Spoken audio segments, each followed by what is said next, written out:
नमस्कार साथियों, भारतीय राष्ट्रीय कांग्रेस की इस विशेष पत्रकार वार्ता में आप सबका स्वागत है।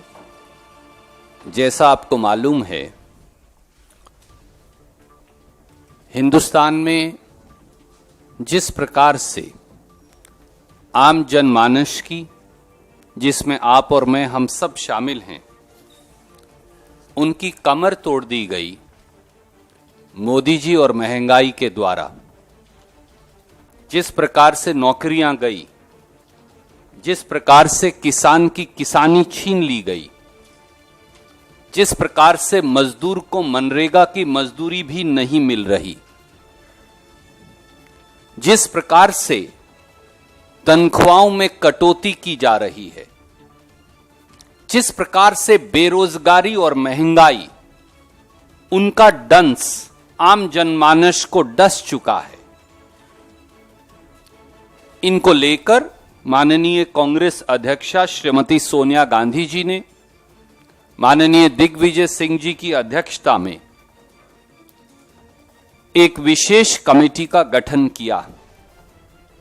उन्होंने विस्तृत चर्चा भारतीय राष्ट्रीय कांग्रेस के महासचिव और संगठन प्रभारी केसी वेणुगोपाल जी से इस बारे में की, आदरणीय राहुल गांधी जी और प्रियंका गांधी जी से इस बारे में की और एक खाका तैयार किया। आज जनमानस की उस पीड़ा को उजागर करने के लिए कांग्रेस क्या करेगी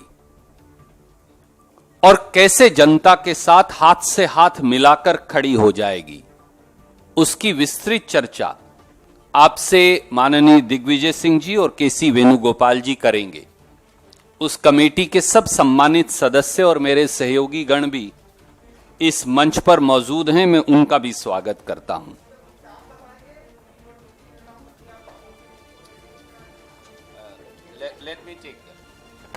अरुण जी, आपकी भावना के लिए धन्यवाद। मुझे मालूम है कि आप चाहते हैं कि कांग्रेस संगठित, सम्मिलित, सशक्त रहे, और क्योंकि एक सशक्त कांग्रेस ही देश के लिए जरूरी है। आपने शायद पूरी बात सुनी नहीं, या तो वेणुगोपाल जी की और दिग्विजय जी की, या शायद आपका ध्यान टेलीफोन में था, मैं देख रहा था उस समय, क्योंकि उन्होंने बाकायदा ये कहा कि कांग्रेस कार्य समिति ने ये कार्यक्रम अप्रूव किया है, और कांग्रेस कार्य समिति हमारी highest policy decision making body है। ये कांग्रेस पार्टी का कार्यक्रम है। अखिल भारतीय कांग्रेस कमेटी के संगठन महासचिव द्वारा आदरणीय दिग्विजय जी और समिति के सम्मानित सदस्यों से व्यापक चर्चा के बाद ये कार्यक्रम जारी किया गया है, और प्रेस विज्ञप्ति जो हिंदी और अंग्रेजी में हम आपको दे रहे हैं, उसमें इसकी तफसील शामिल है। और जैनेंद्र जी, मैं केवल आपके सवाल में एक और जोड़ना चाहूंगा। शायद हम ये भूल जाते हैं सारे मित्र कि पेट्रोल और डीजल में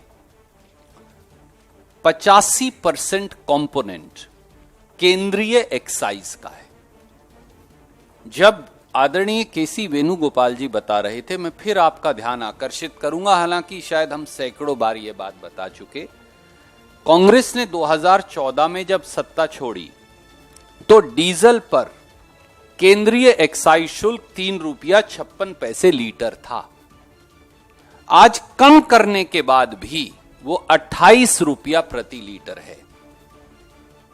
तो अगर आप इसे 2014 के, और उस समय कच्चे तेल की कीमत $108 प्रति बैरल थी, आज $80 प्रति बैरल है। अगर आप कांग्रेस के बराबर भी कर दें तो 24 रुपया लीटर तो डीजल कम हो जाएगा।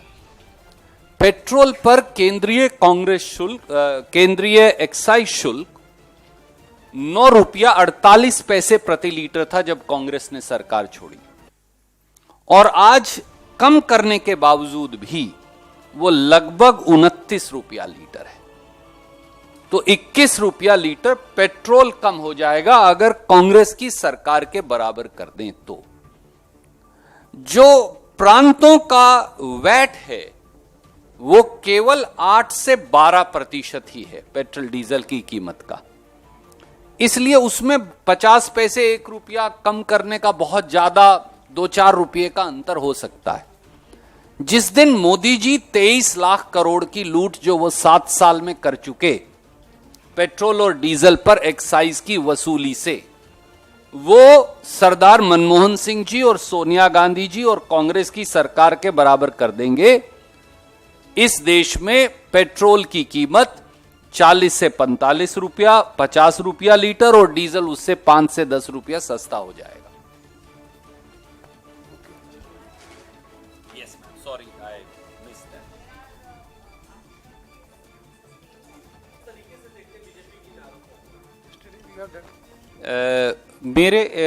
मेरे साथी पवन खेड़ा जी ने तफसील से कल इस पूरे मामले को जनता के पटल पर रखा था, पर मैं संक्षिप्त में 3 लाइन आपको कहूंगा ताकि दिग्विजय जी की ये जो मौजूदा आज हमने बात की है उसे डाइल्यूट ना हो। नंबर 1, मोदी जी ये बता दें देश को कि उन्होंने राफेल में भ्रष्टाचार, no bribery, no commission, no middleman की क्लॉज प्रधानमंत्री ने क्यों हटाई थी, वो भी डिफेंस प्रोक्योरमेंट प्रोसीजर की वायलेशन में। क्या वो किसी के भ्रष्टाचार को प्रोटेक्ट कर रहे थे? दूसरा, मोदी जी ये बता दें 3 अक्टूबर को बीजेपी के 2 केंद्रीय मंत्री सीबीआई को दरखास्त देते हैं, 18 अक्टूबर को कमीशन के सबूत सीबीआई को मिलते हैं और 23 अक्टूबर की रात को 1 बजे इस देश के इतिहास में पहली बार मोदी जी सीबीआई के प्रमुख को हटाते हैं। क्या इसलिए कि उसकी कहीं जांच होने वाली थी? और तीसरा और आखिरी सवाल का एक जवाब वो और दे दें। सारे सबूत आपके पास हैं, 2018 से आपके पास हैं। राहुल गांधी जी, कांग्रेस पार्टी बार बार कहती रही है कि भैया चौकीदार चोर है, क्योंकि 526 करोड़ का जहाज आपने 1670 करोड़ में खरीदा है। जो जहाज हम 526 करोड़ में विद ट्रांसफर ऑफ टेक्नोलॉजी खरीद रहे थे राफेल, वो आपने 1670 करोड़ रुपया विदाउट ट्रांसफर ऑफ टेक्नोलॉजी खरीदा। यानी देश के एक्सचेकर को 42,000 करोड़ का चूना लगा। ये 10, 20, 50, 60 करोड़ कमीशन का मामला नहीं है। किसने कमीशन खाया, किसने लिया, किसने दिया, ये तो मालूम है। लिया किसने सरकार में, तो उसका नाम तो जांच से ही पता चलेगा। जांच से क्यों भाग रहे हैं? धन्यवाद। We'll do it separately.